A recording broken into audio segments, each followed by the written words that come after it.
हम बात कर रहे हैं एक ऐसे ट्रक की जिसको पूरे 8500 किलोमीटर ट्रेवल करना था। लेकिन मसला सिर्फ ये नहीं था कि ट्रक को इतना लंबा सफर कैसे करवाया जाए, बल्कि असल मसला ये था कि इस ट्रक में बर्फ का एक बहुत बड़ा ब्लॉक रखा गया था जिसको अफ्रीका के आग बरसाने वाले सहरा से सही सलामत गुजारना था। यानी जिस सहरा में बर्फ तो क्या लोहा भी नरम पड़ जाता है, उस सहरा में इस ट्रक को पूरे 10 दिन गुजारने थे। लेकिन चैलेंज ये था कि किसी भी हालत में बर्फ पिघलने ना पाए, और वो भी बगैर रेफ्रिजरेटर के।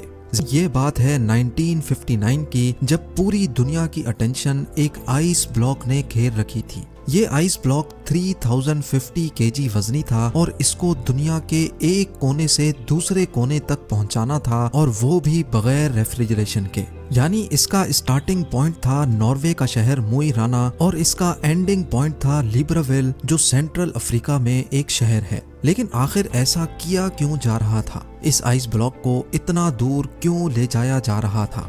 असल में ये मामला शुरू हुआ था 1 साल पहले, यानी 1958 में। लग्जमबर्ग यूरोप का एक मुल्क है जहां से एक बहुत फेमस रेडियो स्टेशन चलाया जाता था। ये ब्रॉडकास्ट रेडियो लग्जमबर्ग के नाम से पूरी दुनिया में फेमस थी। इस रेडियो स्टेशन की तरफ से सारे सुनने वालों के लिए एक अनोखा चैलेंज रखा गया, और वो चैलेंज ये था कि अगर कोई भी आदमी 3 टन वजनी आइस ब्लॉक को आर्कटिक रीजन से अफ्रीका तक लेकर जाएगा तो उसको एक बहुत भारी इनाम दिया जाएगा। रेडियो लग्जमबर्ग की तरफ से ये डिसाइड किया गया था कि हर किलोग्राम आइस के बदले में 1 लाख फ्रांसिस दिए जाएंगे, जो आज के दौर में $16,000 बनते हैं। हर 1 केजी के $16,000 यानी 3 टन वजनी आइस ब्लॉक के $48 मिलियन बनते हैं, जो वाकई एक बहुत बड़ी रकम है।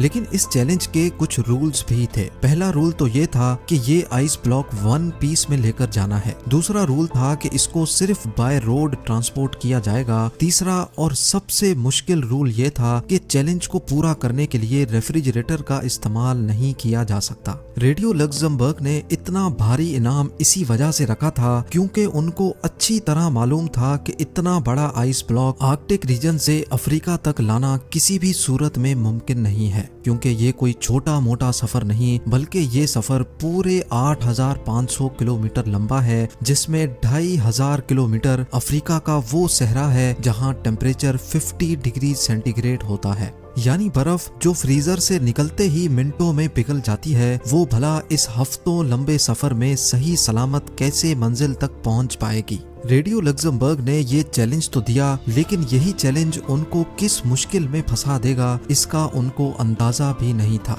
ये चैलेंज रेडियो पर ब्रॉडकास्ट होने के कई महीनों तक किसी ने भी आगे बढ़ने की हिम्मत नहीं की। लेकिन फिर बर्गर नाटवीक नामी एक शख्स ने ऐलान किया कि वो ये चैलेंज कबूल करने को तैयार है। बर्गर नाटवीक, जो कि नॉर्वे में एक इंसुलेशन कंपनी ग्लास फोर्ट का मैनेजिंग डायरेक्टर था, उसका मानना था कि उसकी कंपनी जो इंसुलेशन मटेरियल बनाती है उसको इस्तेमाल करके ये चैलेंज आसानी से पूरा किया जा सकता है। अगर बर्गर नाटवीक ये चैलेंज पूरा करने में कामयाब हो गया तो वो अपनी कंपनी ग्लास फोर्ट और उसके एम्प्लॉइज के लिए काफी सारी दौलत इकट्ठी कर सकेगा।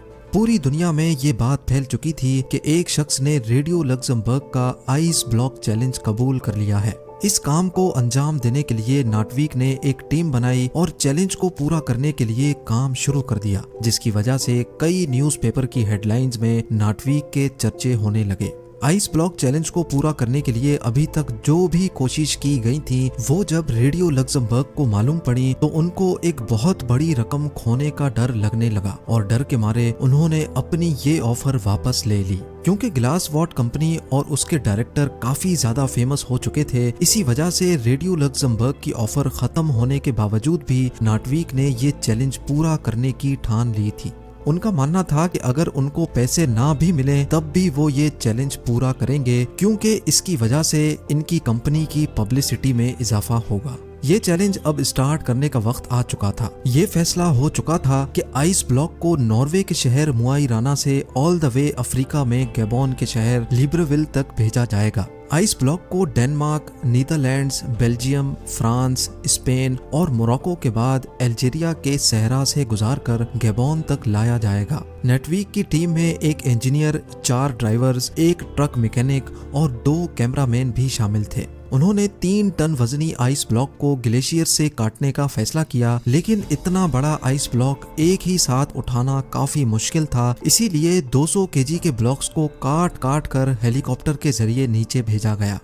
नटविक और उनकी मेहनत को काफी ज्यादा मीडिया अटेंशन भी मिल रही थी और इसी वजह से कई कंपनीज ने नटविक के इस चैलेंज को पूरा करने के लिए उनको स्पॉन्सर करना शुरू कर दिया। शेल ने फ्यूल का जिम्मा उठाया और स्केनिया ने उनको ट्रक दिया जिसमें ये आइस ब्लॉक रखा जाना था। 200 केजी के ब्लॉक्स को ग्लेशियर से नीचे लाकर दोबारा से फ्रीज किया गया और 3050 केजी का एक सिंगल ब्लॉक बनाया गया। ये ब्लॉक एक खास कंटेनर में डालकर ट्रक में लोड किया गया, जिसकी साइडों पर एक खास ग्लास वूल से उसकी इंसुलेशन की गई।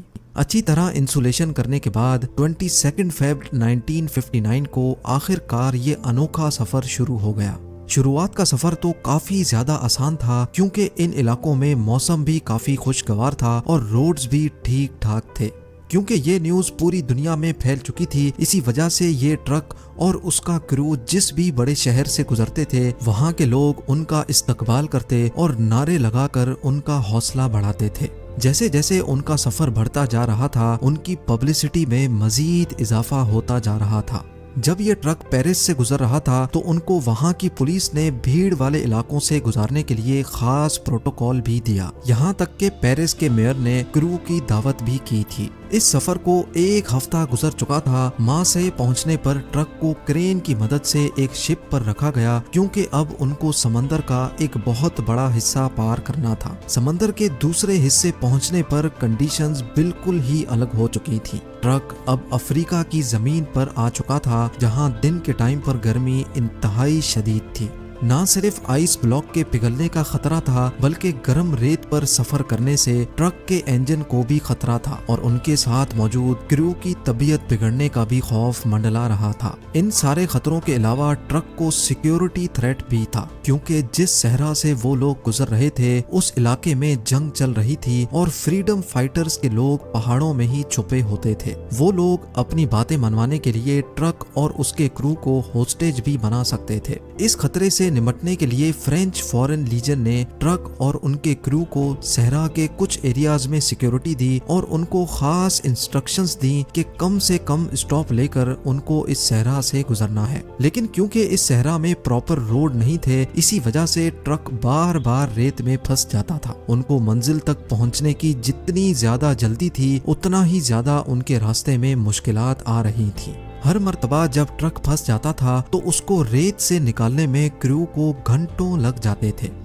दुनिया के सबसे महंगे आइस ब्लॉक को ट्रांसपोर्ट करने का ये मिशन अब इनके गले में आ चुका था। एक तरफ फ्रीडम फाइटर्स का खौफ था तो दूसरी तरफ गर्मी ने क्रू की हालत बिगाड़ कर रखी थी और सोने पे सुहागा इस गर्मी ने ट्रक के अंदर मौजूद आइस ब्लॉक को मेल्ट करना शुरू कर दिया था। अगर क्रू यहाँ फंस गया तो ना ही उनका मिशन पूरा हो सकेगा और ना ही हजारों मील दूर से निकाली गई बर्फ बच सकेगी। सहरा से गुजरने वाले मुसाफिरों के जानवरों को उन्होंने पिघलने वाली बर्फ का पानी भी पिलाया, जो कि असल में दुनिया का सबसे महंगा तरीन पानी था। कई रातें उन्होंने रेत पर ही स्लीपिंग बैग बिछाकर गुजारी और आहिस्ता आहिस्ता मुश्किलात को फेस करते मंजिल की तरफ बढ़ते गए।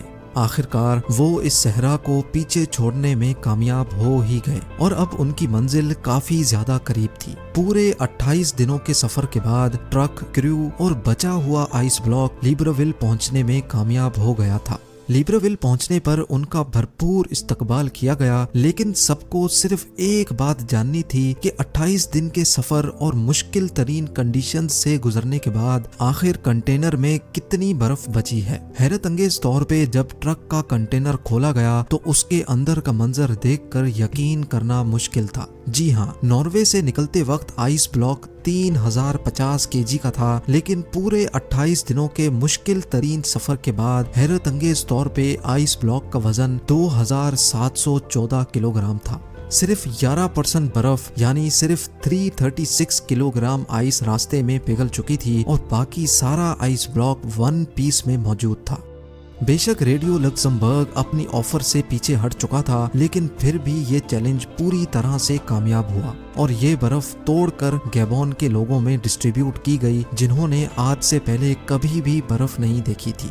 नाटवीक और उनकी कंपनी को कोई कैश रिवॉर्ड उस वक्त तो नहीं मिला, लेकिन इस पब्लिसिटी ने उनकी कंपनी की सेल्स पर 4 चांद लगा दिए थे। ग्लासवॉट आज भी ग्लावा के नाम से इंसुलेशन मटेरियल बनाती है और 1959 के बाद से इनकी पॉपुलैरिटी में मजीद इजाफा